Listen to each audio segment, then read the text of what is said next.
Welcome. I'm Russ Rapp, and this is my YouTube channel about non-duality. If you have not subscribed to my channel, make sure you subscribe now, because these live talks are, I think, where you get the most out of it. You can watch this. If you're watching this after the fact, you can still watch through the talk and maybe get some little nuggets of things that you find useful or helpful for you. But as you know, non-duality has nothing really to do with you, so it has nothing to teach. You don't learn anything. You don't get anything out of it. There's nothing you can strive for or become. It just is what is. And that's the beauty of non-duality. So again, welcome. In this talk, we are going to focus on non-duality and the choiceless choice. What does that mean? First off, for those of you who don't know what non-duality means exactly, I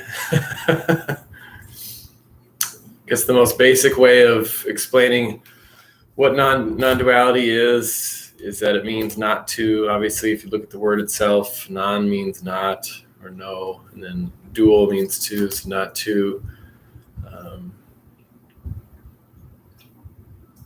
Essentially, it's not a judgment on what appears to be dual or separate. You know, we have directionality of up, down, left, right, in, out. There's duality there, or, you know, man, woman.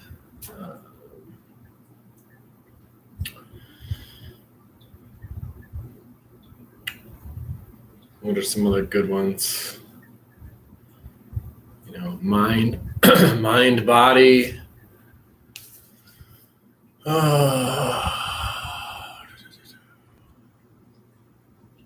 Alive, dead. So we think in terms of duality. Our mind is set up that way. And non-duality points to the illusory nature of duality, but it doesn't judge it in the sense that the appearance of non-duality is a bad thing. It is what it is. And so there's no push to change anything, to become anything. You don't have to get rid of non-duality. A lot of times in these talks, it's focused on the mind and what the mind tries to attempt to do to become its own God or its own separate self. And so there's usually a discussion on how do I quiet the mind? How do I get rid of the mind?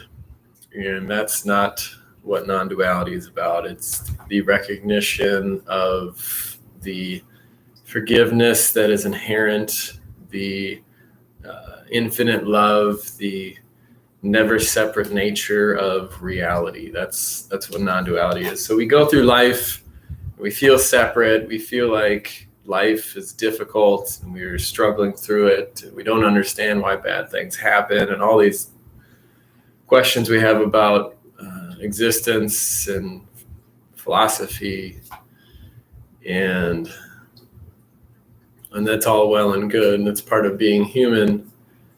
But non-duality says, you know, the grace of God is already ever present and with us always. So that's the beauty of non-duality. So let's get into the topic of the discussion as far as the choiceless choice. Let's see, where do we start? So I think the idea.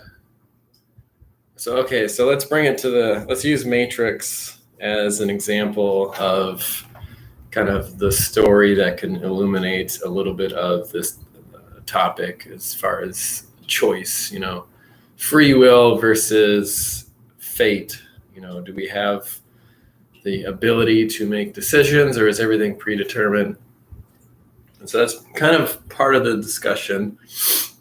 And I think a lot of it comes from your perspective of how you look at choice, how you see the possibility of being able to determine your own fate. And really, it comes down to, in a lot of ways, a power of the will. And if you look at the Lord's Prayer says, "Thy will be done." Not "my will be done," "thy will be done." And I think that on earth as it is in heaven, see, those are connected.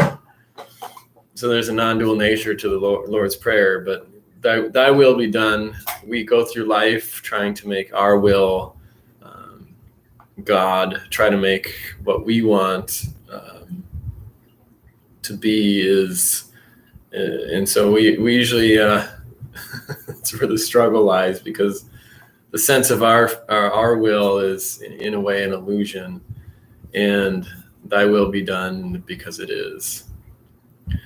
So the choiceless choice, in the Matrix, if you haven't seen it, spoiler alert, but the trilogy is set up in a way that it was meant to be a trilogy in the first place, just from the structure of the movie. I think regardless of the entertainment factor and the story and the writing, as far as whether people like the second and the third Matrix, really it's an allegory, and so it's really well done. It's kind of like other allegories that have been written, and so a lot of people, just from the standpoint of understanding or connecting with it on a human level, regardless of how the movies were put together, the first one people like because it's the hero story. It's the waking up. It's the gnosis. It's the seeing the deeper truths of reality, finding out, knowing oneself, finding out who you are, and becoming the hero, becoming the Superman of the story. And so at the end, when Neo figures it out and he becomes the one, people like that because there's this fulfillment of the ego or the separate self to say that I'm on this quest, I'm on this journey, and I want to achieve the hero status, essentially, because it's all about your story and your journey. But then if you go to the second, I think it's been not too long, I guess, but I believe it's when he's talking to the architect in the second Matrix towards the end, where he has to decide between going back to the Matrix and helping Trinity or doing what the architect says, and he says, "The problem is choice." So he determines that there's should have had sunglasses on. The problem is choice. And that's kind of his conclusion after talking to the architect, determining that choice essentially is the issue that disrupts the Matrix, essentially the chaos of the one, of the outlier, of the fringe dweller, the chaos that the person that is awake, that is conscious, that nothing is predetermined, that there is kind of that tiny percentage that can be aware enough to flip the structure of the Matrix, that can wake up and see the illusion of itself. That is the chaos, the destruction of the Matrix. So the architect essentially tries to create the Matrix, has all these rules, structure. It's masculine. It's all about boundaries, limitations. But then the one comes in and says, "Hey, this is a bunch of whatever," and creates chaos in the system, which threatens the whole system in its entirety. So it's kind of what Neo comes to recognize in his awareness of the choice of doing something outside of the predetermined or supposed predetermined path, if you will.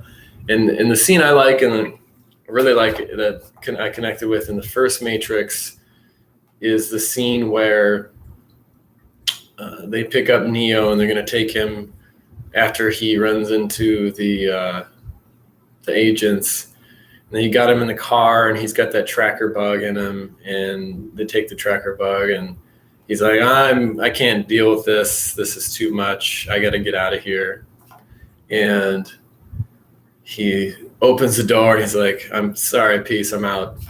And Trinity's like, hey, don't go. You know where that road leads. And so he kind of looks down the street. It's raining. And she says, you know where that road goes. And so it's kind of like, looking at the path that is laid before you, the way the culture, society is determining your life, the way the environment, your predisposition or your personal habits, those are pushing you down a certain road, and you know where that road leads in a lot of ways. And so Neo sees the choice of determining I can make another decision as being kind of a disruptor in what seems to be before him. Well, hello, McGuff. Hi, Russ. I feel like I do stuff, but logic tells me that I'm being done, being thought, along with everything else, like a kid with a toy wheel in the self-driving car.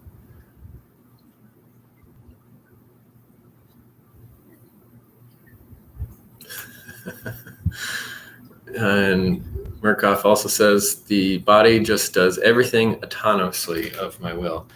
Yes, and that's a good point. That's where I'm kind of, to some extent, leading this discussion in that direction. And so, yes, I don't know if logic tells you that you're being done, but, you can use how systems work, how your development, your body functions, and different things like that to kind of conclude the truth of that, even though you can't necessarily know that 100%, because knowing that that's the mystery of the unknown. So back to the Matrix at the end. So he saw the architect, Neo, and he said, the problem is choice. And he went and he saved Trinity. And then you have the third movie where Smith continues to replicate and take over the world, essentially. And it's kind of like, obviously, when he goes to see the Oracle again, he learns that Smith is the opposite, the other. He is the twin. He is your brother, essentially. And so Smith is the reflection in the mirror of Neo. And so, I know just from if you learn about Ken Wilber and his theories and stuff, the Matrix includes a lot of those in their movies. Even one of the movie covers for the third one has it split into 4 quadrants, and that's a Ken Wilber thing. He's actually on the if you get the box set, he's on the discussion at the end about the philosophy of the Matrix. And so there's definitely a point to that. But Smith becomes everyone. He multiplies. Neo is the one. Smith becomes everyone. So there's that kind of dichotomy, that playback. And then, at the end of the end scene is a really good one in the crater after they have that big fight. And, Smith is like, what are you fighting for? Are you fighting for love or truth or whatever? And Neo basically says, what does he say? Because I choose to, I think it is. And then essentially he chooses to have Smith take over his essence. And so Smith jabs him in the chest and copies himself on the Neo. And then what happens is, so this is a big spoiler if you haven't seen it. What happens is all the Smiths get destroyed essentially, and they kind of blow up. And it's, and then they pan the camera back and there's a circle and it's split into 4 quadrants. When Neo dies, he's got the cross. So there's a Christian sacrifice, crucifixion kind of a vibe to it. So in a way, it's kind of like a Christ story retold in a, neo-cinematic format. And so there's a lot of allusions and different things to that. And then you've got I think the second one, when he first meets Seraph, the protector of the Oracle, it's you don't know someone until you fight them. You don't truly know someone until you fight them. And so, a lot of times in non-duality,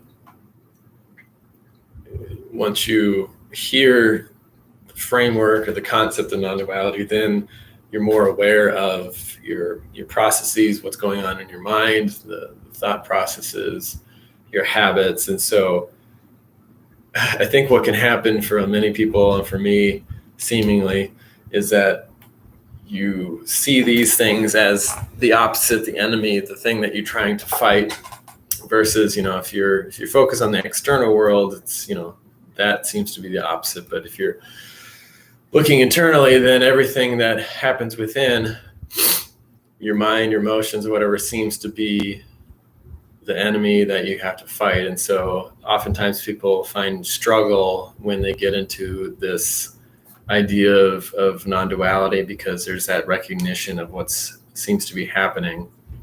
And so there's this pushback, there's this fight, and then we get to the idea of who is fighting, like who's the one fighting your thought processes, your habitual thinking, your repetitive thinking, your addictions, your focus. And so there's this an observation of what's happening. And so then you start to identify with the observer of that, thinking that's somehow separate from the activity. And so then you start to judge the activity as the negative and observe the observer as the positive being observed in that. But the observer is just another form of your awareness, maybe prior to thought, if you want to think about it in that way. The awareness of your kind of essence as a human being that's not clouded by all the structures and stuff. And so you start to see that as who you are. And then creates this other duality that you struggle with. But to realize that's yet another duality, that's an illusion, that can maybe help you through that process, if you will. So the choiceless choice, I think if you talk about habits or addictions, I think that's maybe the best way to describe what a choiceless choice is, because we always think, free will, fate, or destiny. Hold on one second. Murkoff, my current beliefs tell me that at least we'll carry on, son. Yes. So here's an example of, and you can, like, for me, I don't have a lot of like addictions necessarily in the traditional sense, but, I have a lot of kind of mental, history of kind of OCD, compulsive thinking and that sort of thing, which many people have on some level, if not everyone, I don't know, except for the true non-dual masters. But there's kind of the main habit, and if you listen to Paul Hederman, he talks about this really well, about this idea of selfing. It's, we identify with this process of selfing that continues to seemingly happen. And so we identify with that person, or how we define who we are. And so it becomes like a habit. We always have this habit of selfing, of identifying with the thing that we think we are. But if you take it to kind of more concrete example of making a choice, let's say I should have brought some props. I've got some tequila. I should have brought some. Let's say you grab, and you say you're an alcoholic, right? So it's a very, and Paul Hederman has these types of addictions. So if you have any sort of addiction to drugs, alcohol, or something, like, he's a very, I think, kind of motivational. He talks about the 12 steps and different things like that, how that kind of woke him up to his habit of selfing. And I'm not an expert on addiction in that sense, so I'm sure there's other resources if you do have that issue, that to consult other people, talk to people, or, I'm not a doctor essentially, but let's say you have an addiction to alcohol. And so you're at that moment in time where you have your bottle, your shot glass, you pour it, and you look down at the shot glass, and in this moment, you have a choice.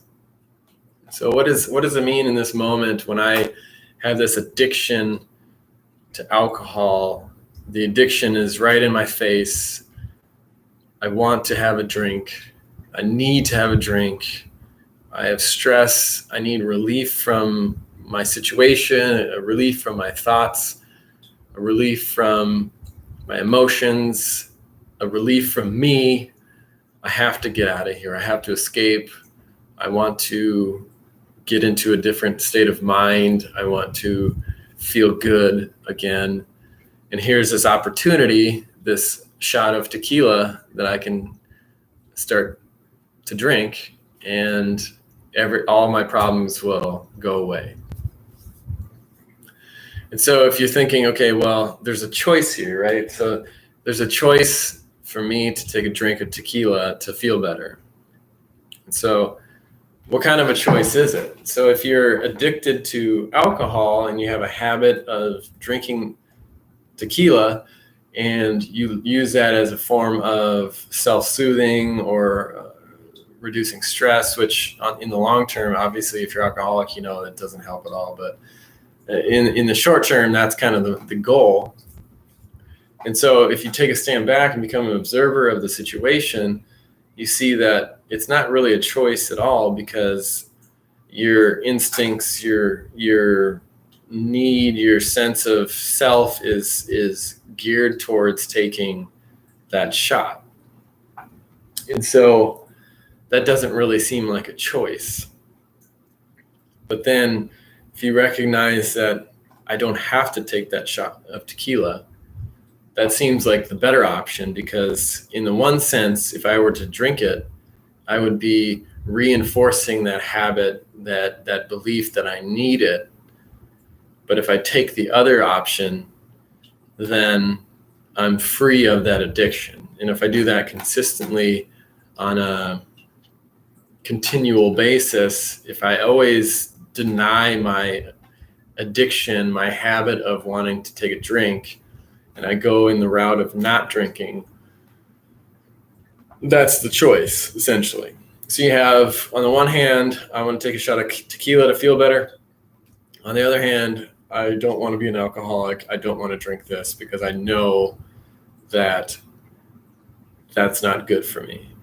And so if you go take even a further step back and recognize that creating that choice of drinking versus not drinking is something that you're consciously aware of. So you create the choice of drinking or not drinking. So if you don't see alcoholism as a problem and it's just something you do or you enjoy it or whatever, or seemingly, then it's not really something that you decide as a choice. And so you don't put up this, I can drink or I can't drink, one or two. You just like, well, I'm drinking.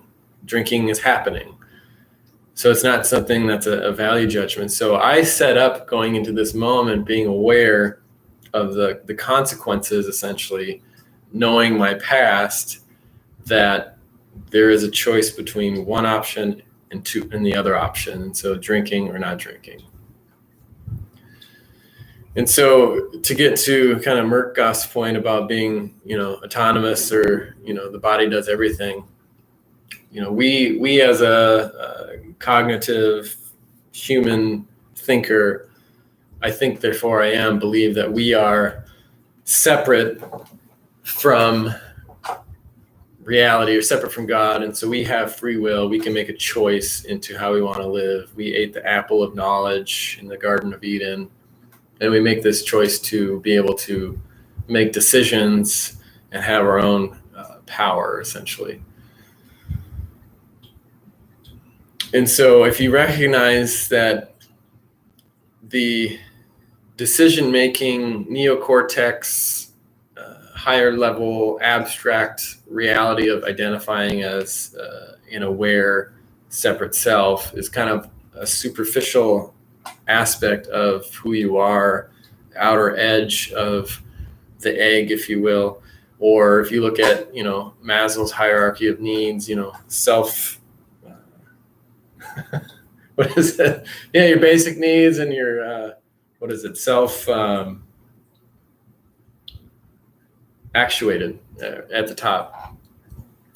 Like as you become more conscious or aware, then you have the ability to make decisions and think abstractly.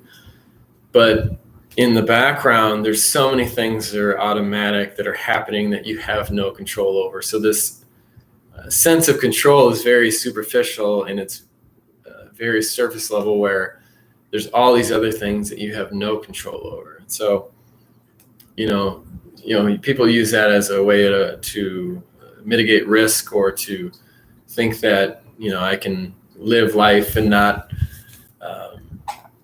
be at risk, my safety or security. And so if I want to believe that I have choice, I also have to recognize that I don't have choice in so many different ways. And so, the obvious wake-up call for people that believe that they're in control is when you get sick. So let's say you get cancer. At one point you didn't have cancer and you thought you were in control, and all of a sudden it seems like your body is getting attacked, or it's falling apart, or you're just sick, and you're like, well, I thought I had so much control. And so if you think about how your systems work, you don't control your heart or your breathing. Your heart beats regardless. If you take your awareness and focus in your breathing, you can control different systems in that sense. But when it comes to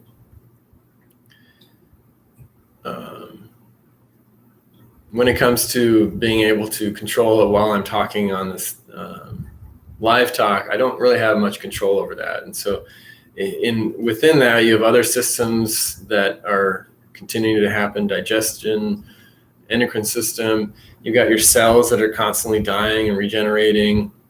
And so you, as a conscious being, have no control over that in a lot of ways. And so, consciousness works in different levels and different ways. So there's varying levels of depth of consciousness in every given moment. There's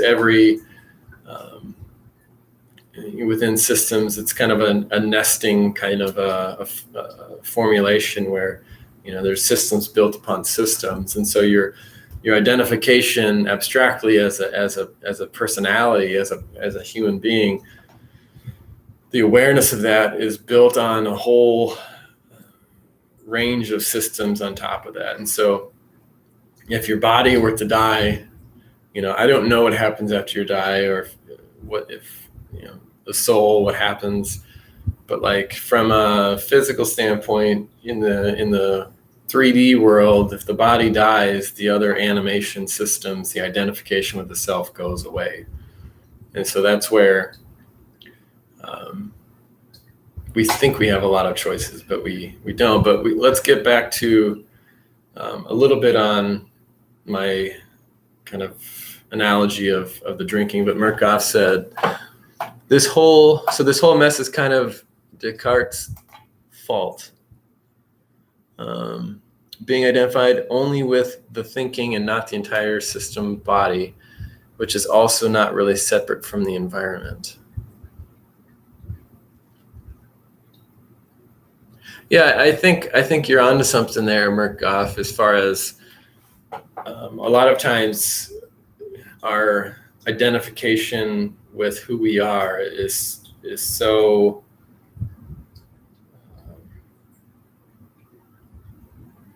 weak, or so narrow in its scope, that what we think we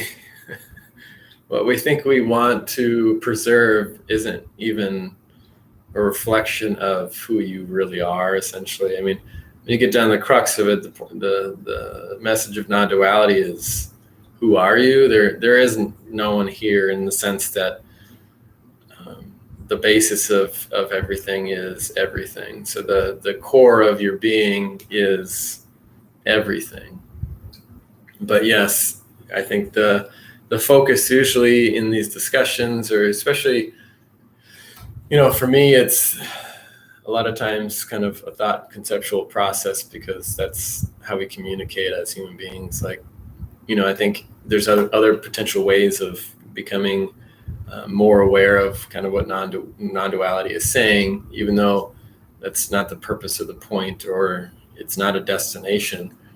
But doing body work or meditation, breathing is also can be helpful just as much as these kind of talks. And I think it's kind of a catch-22 where if you talk about non-duality, you're reinforcing this idea that it's a concept. But on the flip side, it's kind of like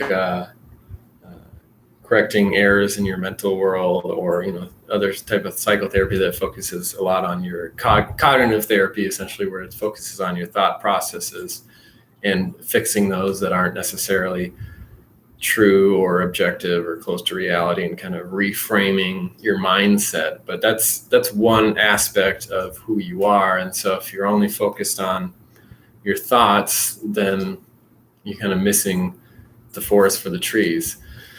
So we've got a shot glass of tequila, and we got a bottle, so we got some more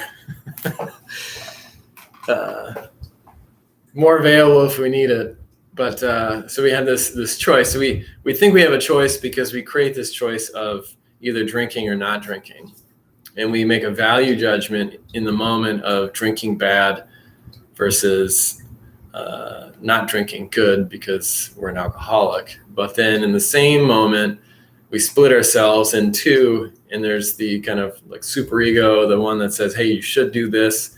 And then there's the other portion, let's say the id, that's saying, hell yeah, let's have this drink. Let's feel good. Screw this crap. I'm tired of dealing with this. I don't want to hear anything. I just want to go to my happy place. And so you kind of split yourself in two in that decision-making process. So you have these two choices. And let's say you take the drink. So I take the shot of tequila. I feel good temporarily. I take another shot, and eventually, maybe I do something that's negative, or I pass out, and, I forget to pick up my kid from the baseball game, or whatever the negative consequence is. So then you have that happen. So in that moment, there's this, when you first decide to take that shot, there's that recognition of the history of the consequences that are potentially there. And so there's this kind of stress moment where I'm going to take a shot. I know the potential consequences, but I'm going to do it anyway. And I don't have control or power over that decision. So in that decision of taking that shot, I feel disempowered. I feel weak. I feel helpless. All the things that I want to try to fix by taking that shot, I'm reinforcing that belief. Okay. And so I feel like crap, basically, even before the consequences play themselves out. And, I set up the potential energy, I take the shot, and then all goes to hell. And so in that moment, though, there's that recognition of making a decision that's bad, and the decision itself reinforces the beliefs that I want to try to avoid. So, and then let's take the flip side. So we have that shot in front of us. We really want to take it, and we're thinking, I know where this road leads. I've been here before. I've seen it in my own life, seen it in other people's lives. I know that I'm being drawn to take this shot, and I don't want to take it. I have a choice, and I'm not going to take the shot. So I don't take the shot, right? And so, wow, I'm free. I made a choice in the positive. I didn't give in to my temptations or my habits. So therefore, that choice was for my benefit. That choice was a positive, and therefore, it's a freeing choice that I made to not drink. So then, if you become aware going into that of the consequences of not drinking. So I really wanted a shot. My body, my whole essence was saying, take the drink, like you're in college, drink. That's what it's telling you. So then when you don't take that shot, what happens? You feel like crap. You still have the stress. You still have this desire to want to drink it. You're questioning, was this a good decision? Because, I probably would have felt much better taking that shot. I get a headache. I have a headache now because I didn't drink, and I feel bad. My body is reacting. I come to recognize all the things. My spouse still hates me. I still just lost my job. My dog just died, and all those things are still readily available. I still feel like crap, and all these feelings that I've pushed down are coming up, and I'm like, I don't like these feelings. I want to avoid them. And so now I'm like, okay, so I made this choice, which, I should have done. It was a good choice. It was for my best interests. And now I feel like crap. And I'm like, I have to now rationalize why that choice was a good one, because it doesn't seem like it was very positive, because the easy road, that would be the road less traveled. The easy road would be taking that drink because it's just the easy thing to do. And I chose not to do it. And so now I don't feel any better, but I made that choice to not drink. And part of that is, a matter of time, where you don't see the benefit in the short term versus the long term. Where it's like, if you're drinking alcohol, you're looking at the short term of the fix, if you will, of the payoff of wanting to feel good in the moment. You're not looking a year down the road. You're not looking 5 years down the road of where your life will potentially go in that direction. Whereas on the flip side, it's more of a long-term focus of, I want to get better myself. I want to work through this for a long-term goal of reconciling with my spouse. I want to, eventually get a new dog, or, find a new job that's going to be a support to my life, that I can better myself. And so there's kind of a difference in viewpoint of time when it comes to that. And so there's that aspect of it, of thinking, more long-term versus short-term in that choice making. So the mind makes a choice of one or the other, and oftentimes it depends on the aspect of time as to what is a value judgment of being good or bad. And so non-duality is pointing to the setup of the choice and the recognition that there is a chooser.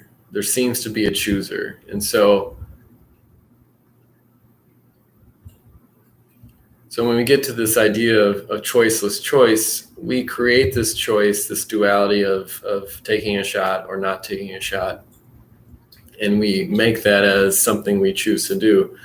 And so when that choice is made, the consequences are either good or bad, and we judge that.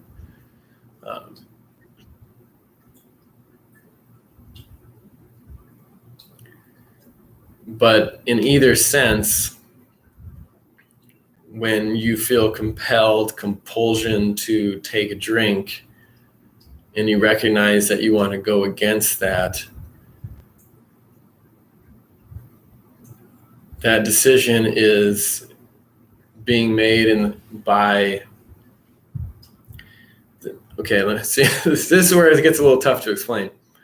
So the decision of taking a shot is reinforcing the feeling of powerlessness. And so if I were to give in to my indulgences, give in to my habituation, then I feel powerless.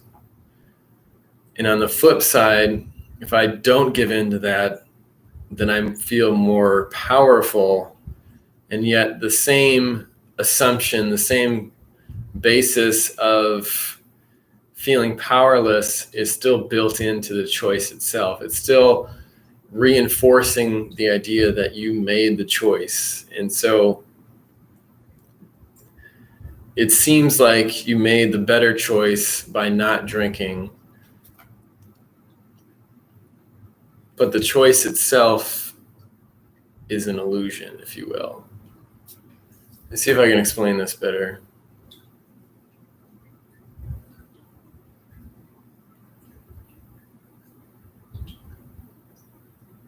The separate self creates this duality, this dichotomy of choice. And so when you feel compelled to make the choice or to not make the choice, to give in to your addiction or to be free of it, it's all built on this idea of you making the choice in the moment. It's all built on this idea of being separate, of being powerless. And so, in a sense, part of the reason why not giving into your habits feels more empowering, because it's pointing in the direction of the true nature of who you are, a boundless, powerful everything, essentially. And so, thy will be done on earth as it is in heaven. Thy will is done. The will is. Your will is an illusion. And so it's all about, like Paul Hederman talks about, selfing and thinking of yourself as separate and thinking that you have a choice, because you don't have a choice in so many ways, as we talked about, the different systems within yourself. The illusion of choice creates this feeling, this sense of being separate. So the problem isn't choice, it's the attachment or the identification of being a chooser or one that makes a choice. And it's not a problem in a sense, because whichever choice you make, it changes nothing of God's love, nothing of who you are. Whether you take that shot and get completely blitzed or you don't, the connection with everything, with God, however you want to define it, that is always there. And so that's God's grace, knowing that the choices that you make for yourself have consequence, but it's not a consequence of losing your relationship. And I think sometimes it can be difficult when you recognize those habits that you have and you try to go against them. It seems like a lot of stress, because you want to be free of these things that are holding you back, these things that are holding you down. And so you want to go against them. And yet you're creating that stress through the identification of the choice. And so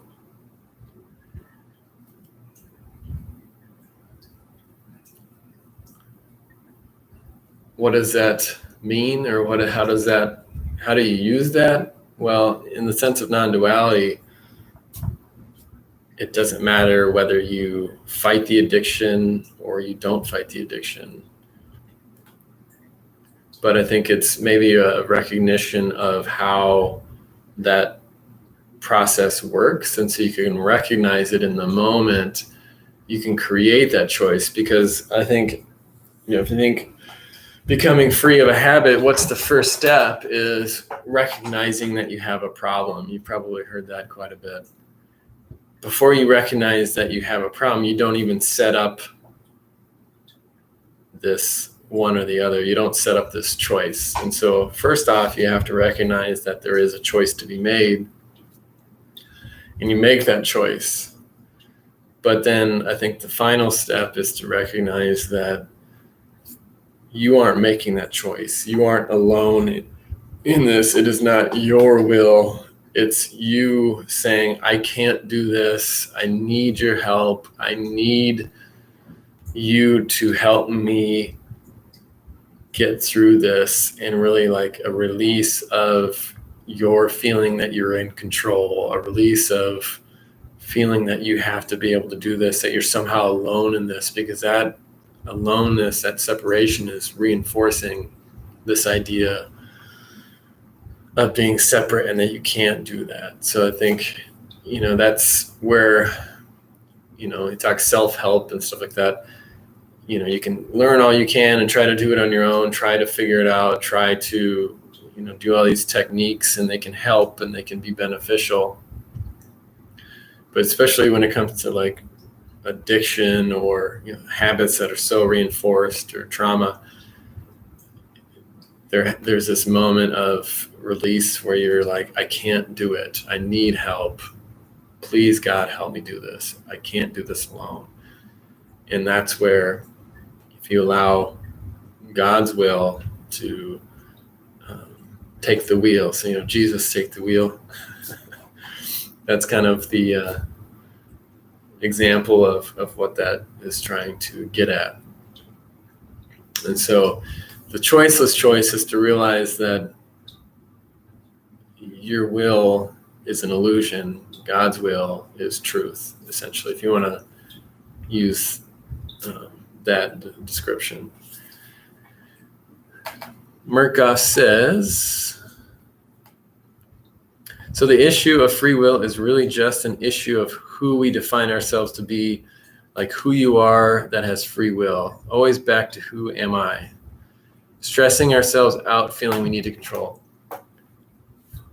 Yes, in a lot of sense, exactly. And so, if you define yourself in a certain way, then you believe that you have the choice of the matter. But, it's just like if you're sitting there and you want to have a clear mind and you don't want to think of something, and then I say, pink elephant, like don't think about a pink elephant, like, a pink elephant with the big ears and the trunk, and it's this really nice bright pink color.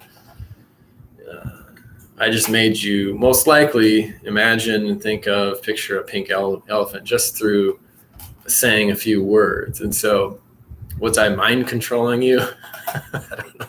It's pretty, superficial version of it, but essentially, you think you have all these thoughts or processes, but you aren't in control. And we try to define who we are to this free will. So in a sense, yes, we have free will, but in another sense, we don't, because if we go, too far outside of our boundaries, then we feel pain, essentially. Like, if you think how much of a equilibrium that we live in on this perfect planet, third rock from the sun, with this environment that breeds life, that has a certain temperature on average and certain atmosphere, and all these things that come together that allow us to live and breathe.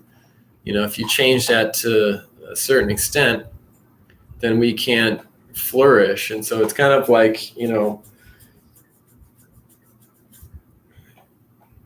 we're dependent on kind of the system, the environment that we live in. And if you go too far outside of that, and it's just like with personal development, sometimes if you try to go too far, you experience pain.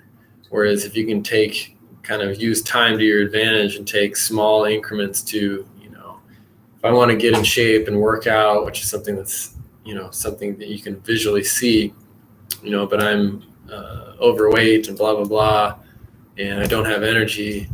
If you were to try to run a marathon the next day, you probably fail and then feel like you are worthless.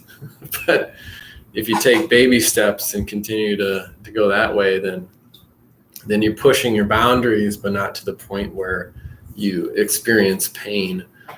And so, it's kind of like with free will. I have free will to make certain choices, seemingly, but who's really making those choices? But I think to some extent, for the thinker, the analytical mind, the the human being believing that you have free will is a positive thing for creating those choices that you can go in a direction that is outside of maybe the habits that you were built. So like if you look at human development and all this technology and everything that we built, obviously there's negative aspects to it as well.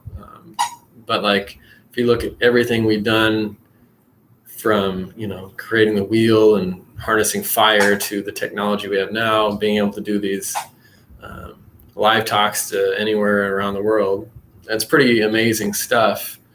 And it was because that we pushed those boundaries. We didn't just say, hey, we're just, this, and we define it. So like free will saying, hey, I can do this, this is outside of who I think I am, and continue to learn and grow.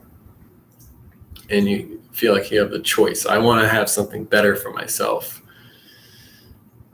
It's focused on you, but it's something that can benefit you and something that you can use to make a change. And it's kind of like a function of how the mind works, just like every other function in your body, like the heart pumps blood and different things like that.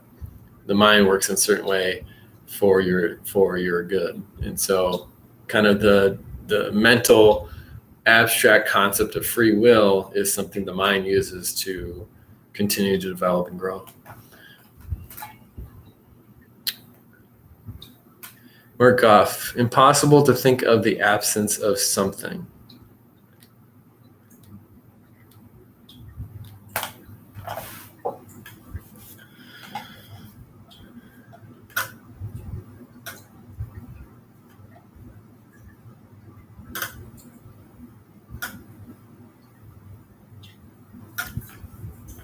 I think when we think of nothing in regards to non-duality, we think of like this void, this abyss, this deep black hole that there is no light. It's just a void of energy, a void of anything. And that's kind of how we perceive nothing to be. But the somethings that we talk about are created in our own mind. And so, am I looking at something right now? Sure. Or not. But if you don't see it as something, then what is not something? It's no thing. But what you perceived as being something before doesn't turn into this black abyss that doesn't seem to exist. It's still the energy, the light all around you. And so the emptiness, the no thing is still seen in your five senses as everything that we define as something. And I think that's what, when it comes to, non-duality being real and unreal, I think you can kind of, in a sense, it's an illusion, but there is a difference between what's real and what's a lie, what's real and what's an illusion, what's true and what's a lie. And so non-duality is pointing to the illusion or the lie, and it's kind of like the emperor has no clothes. It's saying, hey, look, that's an illusion, or that's a lie. And so then it doesn't necessarily say, hey, this is truth. But when it points out what the lie is, then it kind of infers, wags the dog, if you will, of what the truth is. And so I think the idea of Satan or the deceiver, the liar, that is the lie, the deception, the illusion. And it's kind of like, was it Metallica? I'm not saying they're satanic, but it was like, no, Guns N' Roses. use your illusion. So the idea that you can somehow use your illusion, you can, in a non-duality speak, it's thinking that you can become no one as someone. You can become enlightened as someone. And kind of the essence of Satanism, in a sense, is the lie that you can become God through yourself. So it's all like completely self-centered and focused on you becoming God, essentially.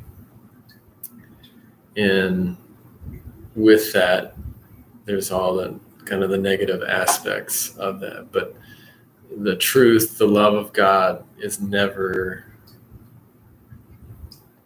be gotten rid of, can never be overcome. It is everything. And so if you think that you're somehow gonna win in the competition against God, you lost before you even started. Because God wins.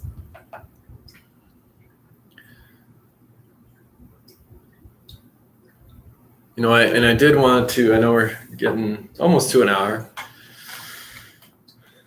but kind of on that point, I think where people lose focus when it comes to non-duality is it's Enneagram. They think that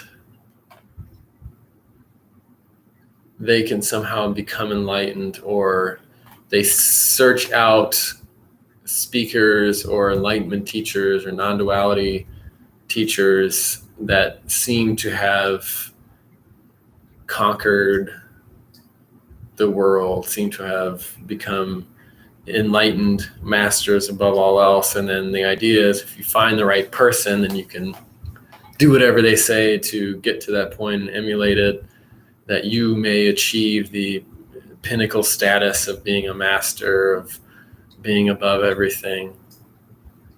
But it's kind of, yet again, the same mindset of trying to become enlightened through your own means, through your will, through my will.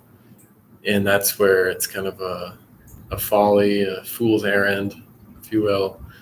And so a lot of times people, there's kind of the aspects of focusing on the mind, of how to quiet the mind and get rid of it. The other focus is usually on whose credibility is the most, who portrays themselves in a certain way, and who has the ultimate answers or saying everything in the perfect way.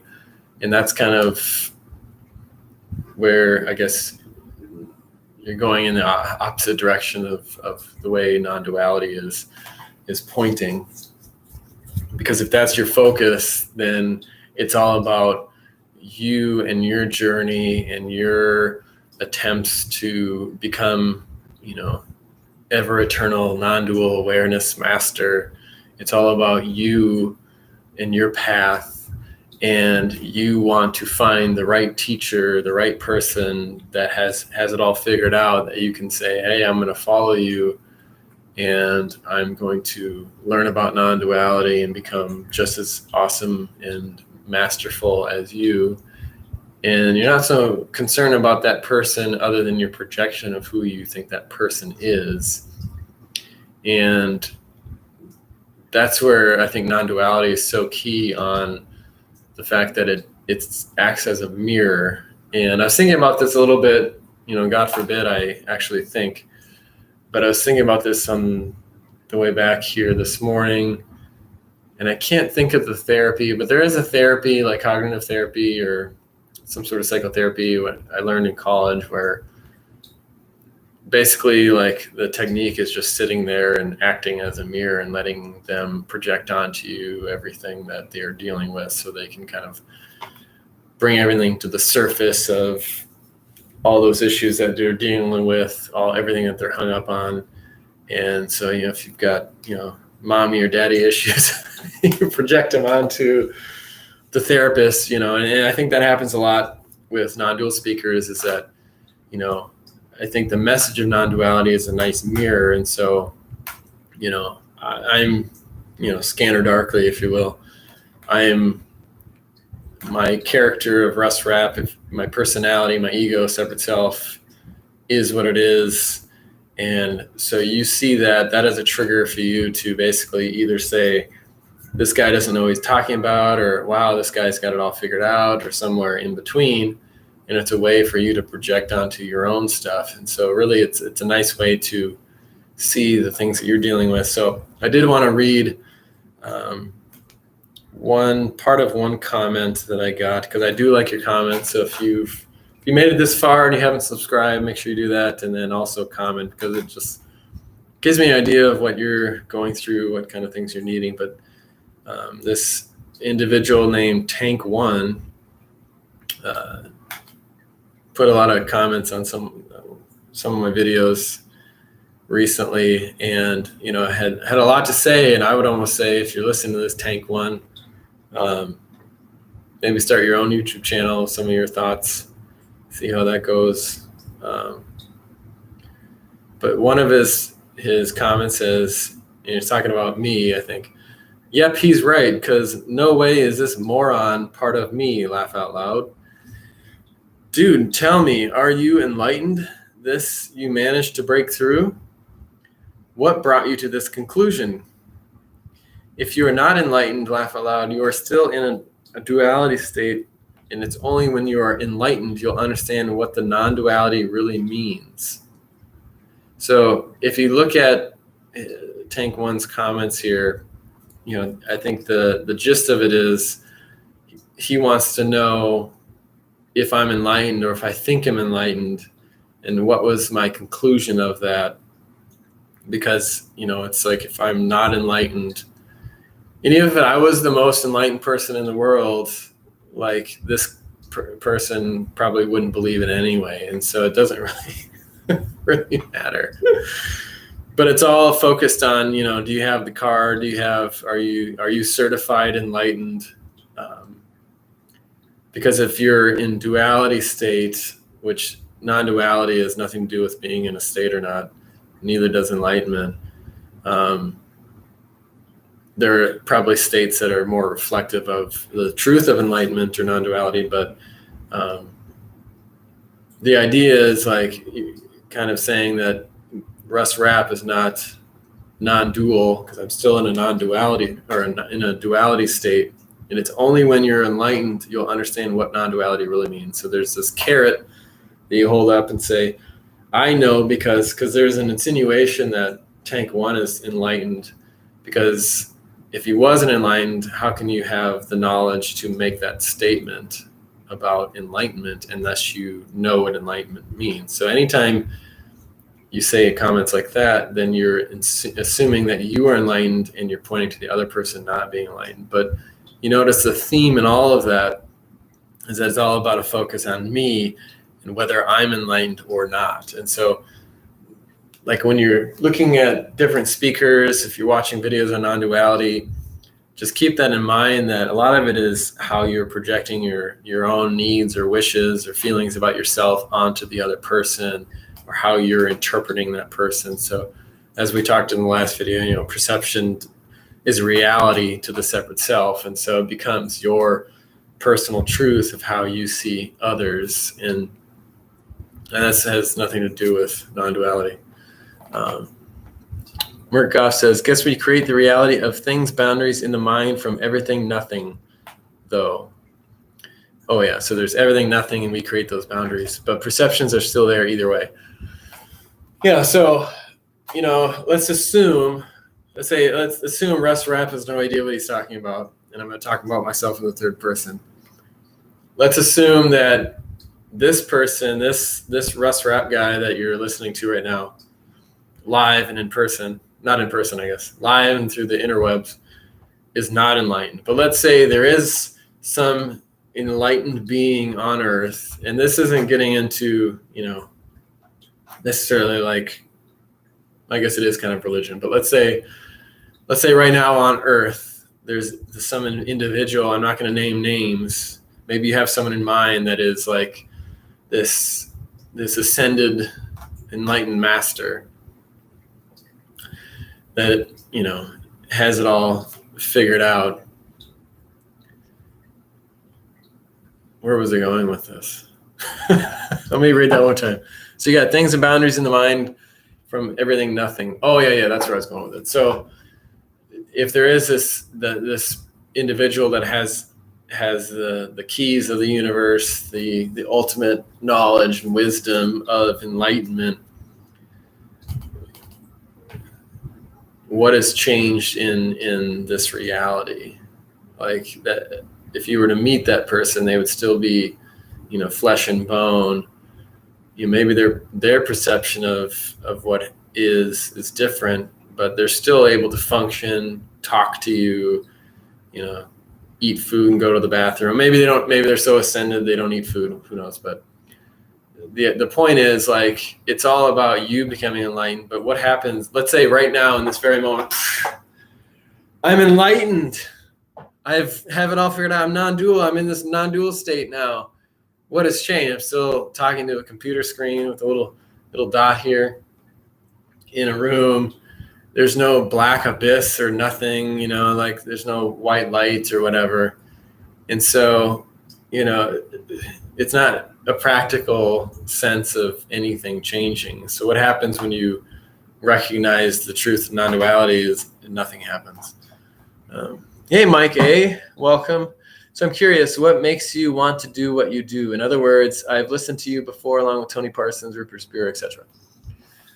So I ask myself all the time, Mike A., why do I do this? And I think in a couple of the previous live talks, I talked about this a little bit. But I'm not really sure. I think initially, I think there's something within myself that enjoys doing this. I think it's a way to, I think there's a lot of, key bono, who benefits, what are the benefits of doing this?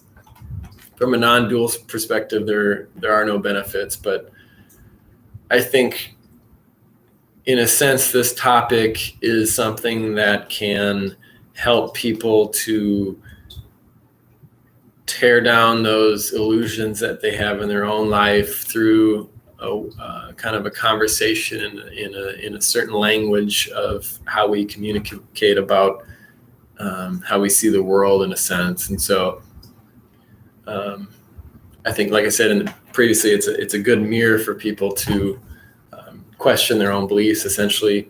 And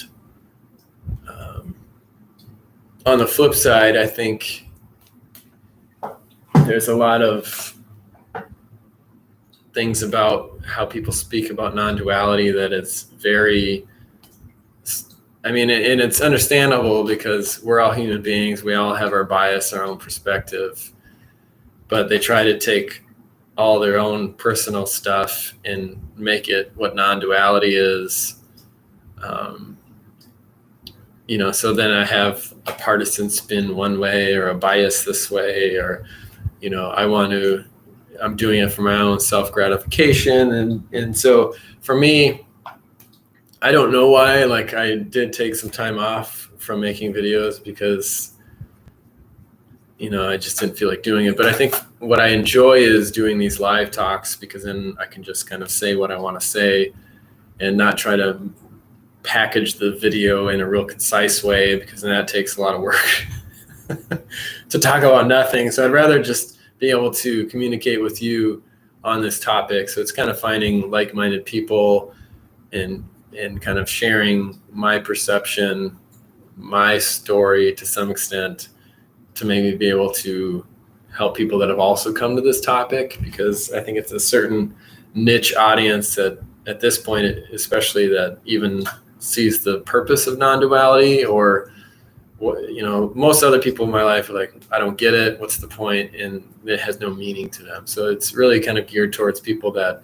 have come across non-duality, or interested in it, and maybe trying to avoid some of the pitfalls that people fall into when it comes to that. And so from a personal standpoint, I think I think there's some aspect of me that wants to help other people, but do it in a way that's not super like get in the weeds or get into the dirt. Like I think I looked into wanting to become a therapist at one point, but I like kind of more, I guess there's an aloofness to it of talking about concepts that hopefully can help, but then I don't have to get into, mommy and daddy issues. But I do think right now we're kind of in a transition period in kind of the global scheme of things. And I think there's gonna be a lot of people that feel lost. And I think this topic, for those that find themselves here, can maybe add some relief to know that you are forgiven. Murkoff says, to avoid getting mystical, science points out that we never experience the world directly, just a creation in of the mind brain, but somehow no one seems to appreciate the implications of that. Yeah, that's where it gets mystical or very kind of high level philosophy thinking as far as understanding direct contact. I think, the direct contact is here always. We don't recognize that. But if you talk about it in a scientific way, especially in your reactions in this moment right now, you're experiencing the past, if you will, because I'm speaking and the sound, the light waves have to travel, hit this, go in, get processed, get sent wherever, and then come up to your computer processes it. And the technology is so great that it seems instantaneous to some extent, but we've all know those times when your computer freezes and you're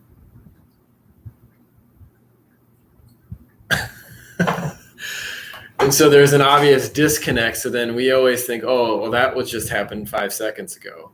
So that's the past. But as far as direct connection, you're always interpreting. So then you see the image of me and what I'm saying. It comes in through your eyes, your ears, and then your brain interprets it. And then there's time factor for that to put all that together, and then your reaction of it. So oftentimes your thought processes come after. It's same thing with identifying as a self. Your thought process come after that. So a lot of your concept of who you are or reaction to something, it's already been established by your systems in your body, but your brain, your separate identification with yourself is however long after that. And so finally, when you recognize what you think about what I'm saying, there's all this time that have gone by, even though it seems like a split second, that you're reacting to. And so you're not connecting necessarily with that direct connection, but you are essentially. And so you're connecting with your own it's always in the moment, essentially. It's always in the now, but what you perceive as the now is always kind of a day late and a dollar short. Ishta, I'm late to the party. Welcome. Well, I could go a little bit longer. Did you have any questions or concerns? You missed a good conversation on choice and the choiceless choice, so you could always go back and watch. I think it was helpful, but I didn't have actual tequila, so maybe that that would have helped illustrate the concept.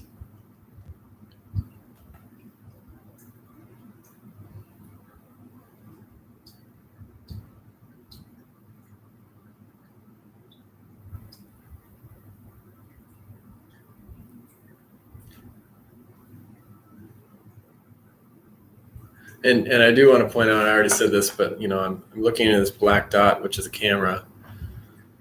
But usually when you talk to someone, you're talking to them. So oftentimes I'm kind of looking at myself, but then depending on how close the camera is, you perceive that I'm not looking at you because I'm looking at myself, because, as human beings, we talk to ourselves. So I try to focus on the camera, so then you get a sense that I'm talking to you, which in a sense I am, in another sense I'm not.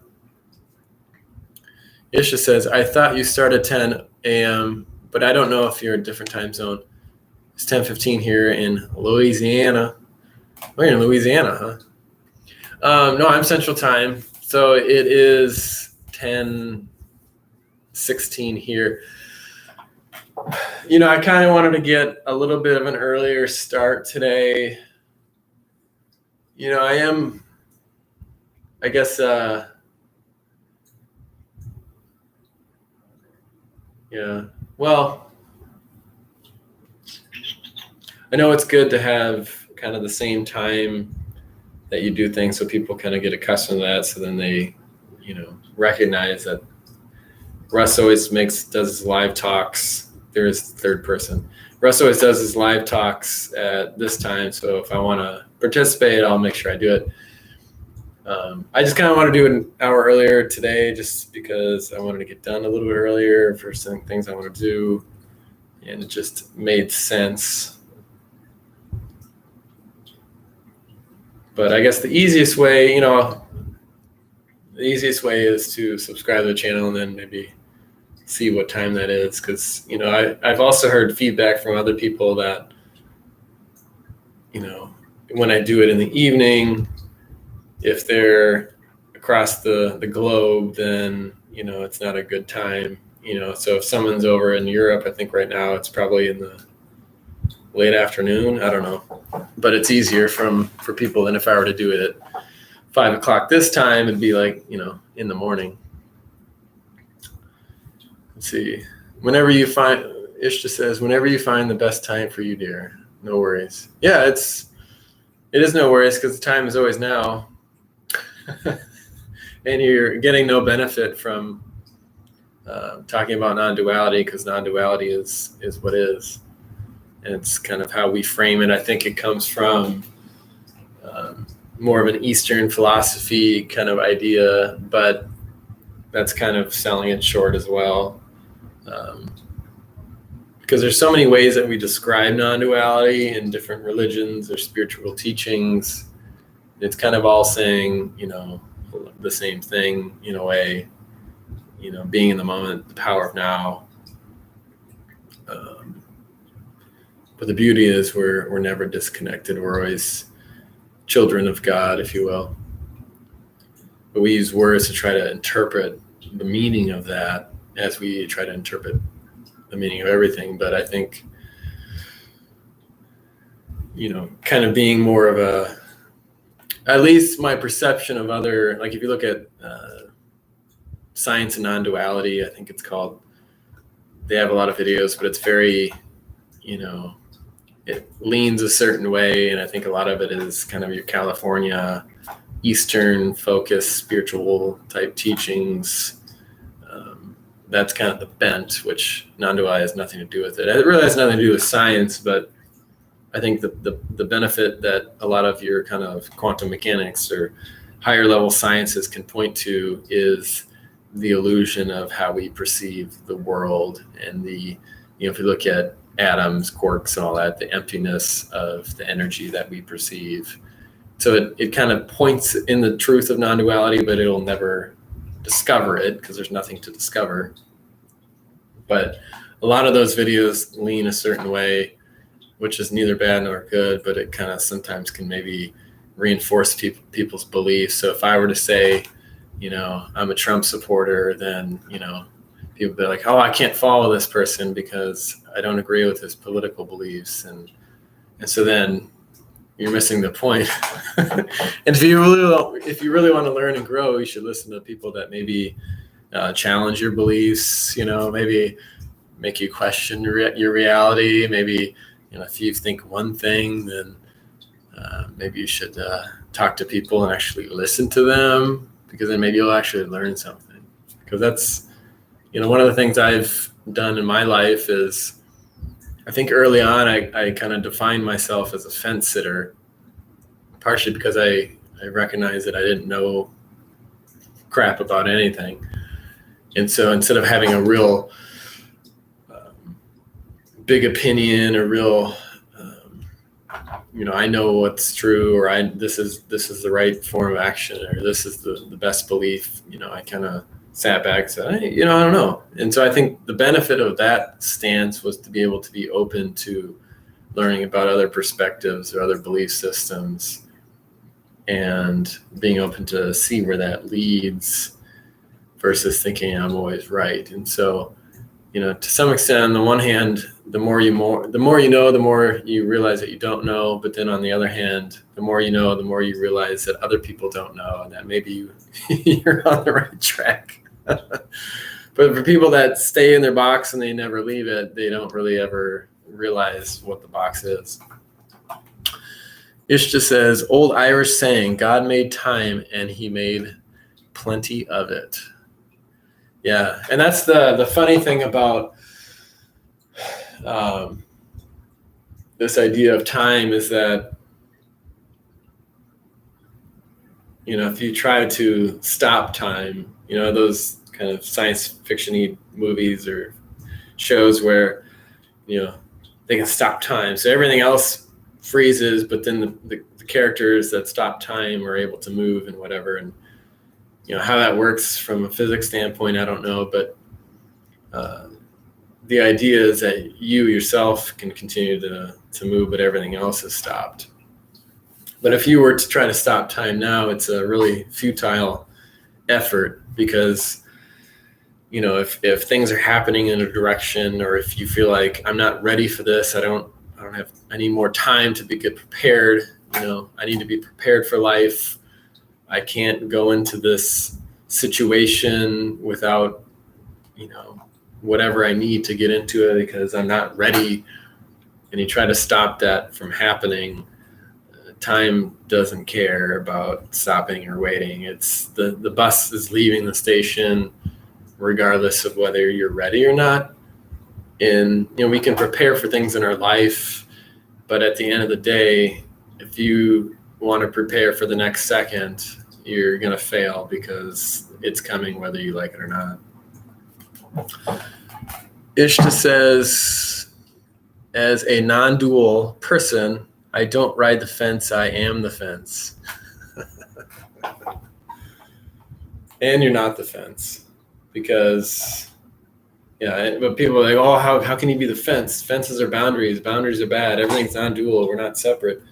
Boundaries are bad. We should just, be a blob on the floor because we don't have cell walls. And that's just as much of an illusion. Murkoff says, so it's only just how you see, interpret, filter it that dictates all of what it will actually seem, feel like for you, aka my reality. But mind is more flexible than raw senses. See, I'm gonna hold on one second. I gotta go on my phone.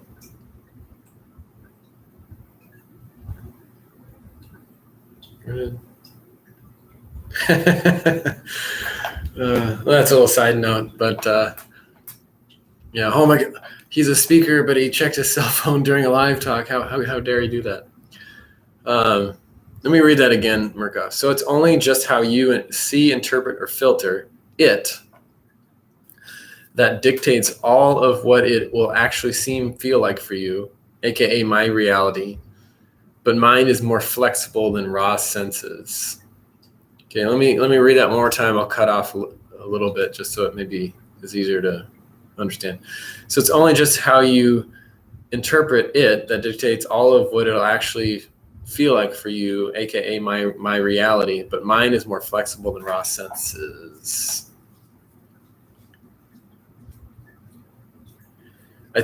I think to some extent, but I think there's a lot of kind of magical thinking when it comes to children. If you look at children and how they think, they have a lot of magical thinking. They believe, in things that aren't real, the boogeyman or the tooth fairy or whatever, because they're kind of, their mind works a little bit in a different way. And so I think there's some magical thinking to thinking that the mind can completely control your interpretation of reality. It's kind of a magical thinking in the sense that, if I'm getting punched in the face, I can interpret that feels good. But I think my body's going to tell me otherwise. Murkoff, maybe getting caught up in the mind stuff now. Yeah, and that's okay. I mean, that's, I think I would say, Murkoff, a lot of your questions seem to be a lot of a struggle with your thought processes, and that's okay. So, don't give yourself such a hard time. My senses are horribly constructed, laugh aloud. But you know what I do, Murkoff? I appreciate the fact that you write what you write, because it doesn't have to be perfect. I think for me, that's what I've historically struggled with, is needing everything to be perfect the right way, but there's never perfect is what happens. Ishta says, I really like speakers, Russ. Checking your phone makes you a real human. So many non-dual teachers come across as demigods. Yeah, I guess, from Mike A's question from before is why I do these. Like, I guess I'm somewhat hardwired to really not like gurus. Or I shouldn't say it like that, because no, spiritual teachers, like guru is kind of a loaded word, but like, spiritual teachers, I think, are very important as guides. I think with anyone in your life can be helpful. But I guess what I'm not particularly fond of people that make themselves seem like they're better than you. Hey, you better than me? I think there is some of that. And I think that's what people are looking for in certain ways. And say they see me and they're like, who's this schmuck? And so, that's fine. Go watch the guru that, sits cross-legged and whatever. Murkoff says, seemingly, apparently, you forgot to say that every 5 seconds. So annoying. Oh, yeah. I don't know if you're making fun of me but yeah, a lot of it is, I think we use certain terms, and it's kind of like an understanding that not like with any language or any niche, if you talk to, doctors or airplane pilots, they speak in terminology, or people in the military have certain terminology that they use to be able to communicate in the field of expertise with their peers. And so I think there is a language that people use in non-duality, which is kind of silly, but it's a way that we try to continually communicate. But I'm not going to go on my own personal life and you refer to myself as a non-person or Russ Rapp, because that's ridiculous and doesn't make a difference for me to do that. It just makes me look like a moron, which is fine. I'm okay looking like a moron, but yeah, a lot of times I feel like speakers have to use seemingly, and I do that too, but like you have to use the word seemingly or apparently, because it has to constantly be a recognition of the illusory nature of the separate self. And so if you don't use that, then you're reinforcing it, but you don't have to use that language. And that's why I like to do kind of the opposite of what people are saying, because then people use that as a belief system or a truth. Like I have to say there is no person.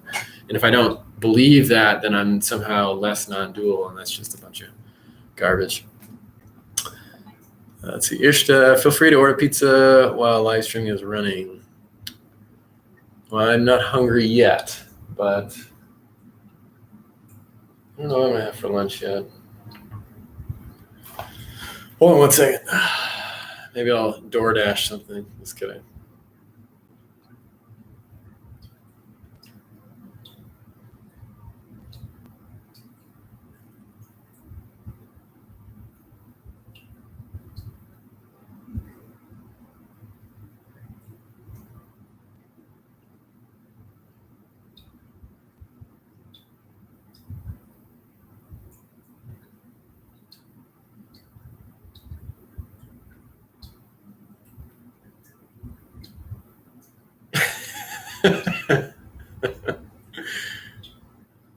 hopefully you enjoy this.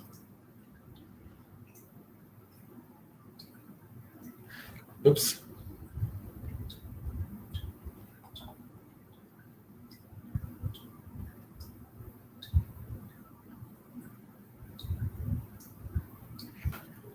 Okay, I'm back.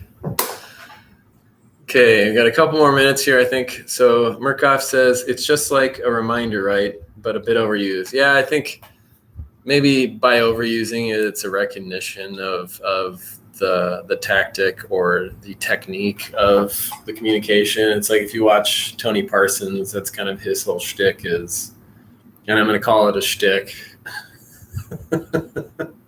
is, oh, there is no person. There's no one having a talk. No one showed up and whatever. And I think it works because it pisses a lot of people off sometimes because he's just not giving them anything.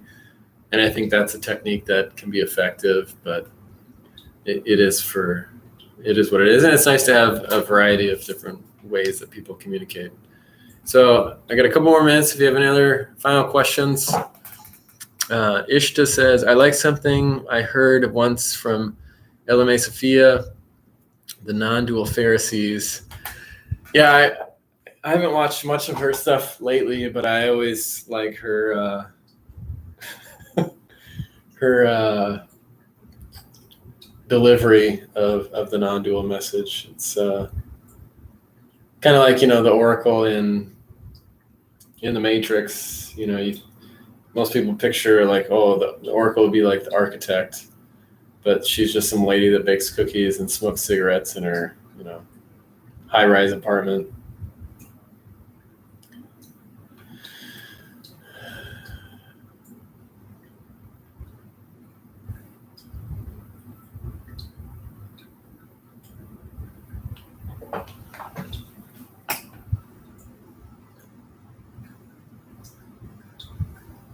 Murkoff says, no dual teacher caught eating on camera. Why does he still have to eat? And which pizza is the most conductive to enlightenment?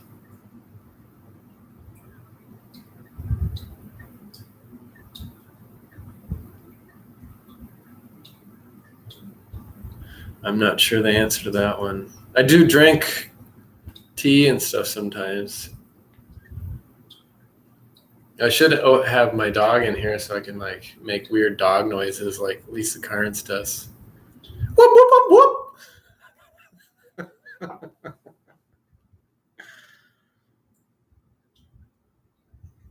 But no, I haven't really watched a whole lot of non-dual videos of other people lately. So I watched a few, but I feel like, I've seen enough, but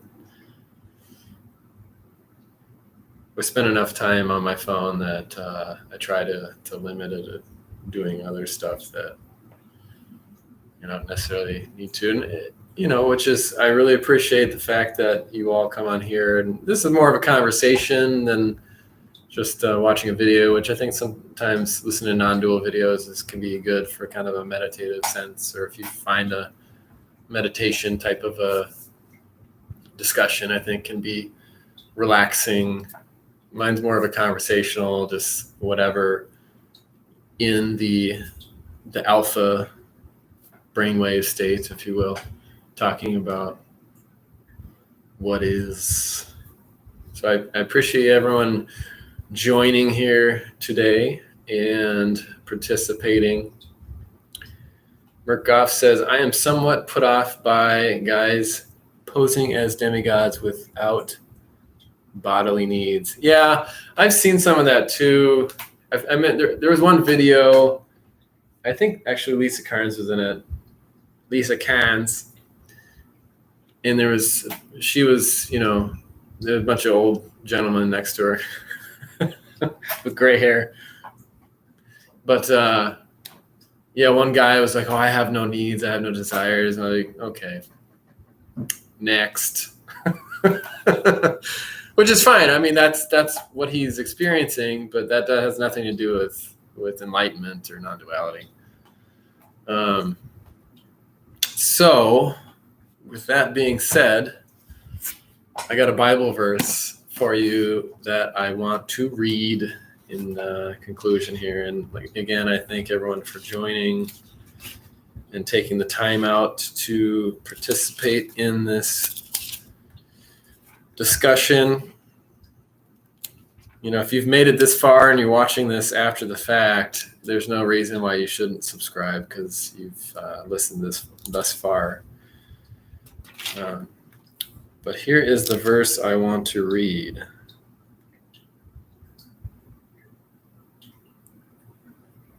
It is where Jesus prays for all believers. It's John 17, 20 through 23. John 17, 20 through 23. My prayer is not for them alone. I pray also for those who will believe in me through their message, that all of them may be one. Father, just as you are in me and I am in you, may they also be in us, so that the world may believe that you have sent me. I have given them the glory that you gave me, and they may be one as we are one. I in them and you in me. May they be brought to complete unity, to let the world know that you sent me and have loved them even as you have loved me. I mean, if that isn't non-dual, come on now. That's beautiful. All right, Ishta says, a beautiful day to you and to your loved ones, Russ. Right back at you, Ishta. Thanks, Murkoff and Mike, for participating, if you're still here. So, like I said, subscribe. So I don't know exactly what time. I try to keep it somewhat consistent, but, maybe a little slightly different here and there because, life. So until next time, peace. Oh, oh, hey, Susie.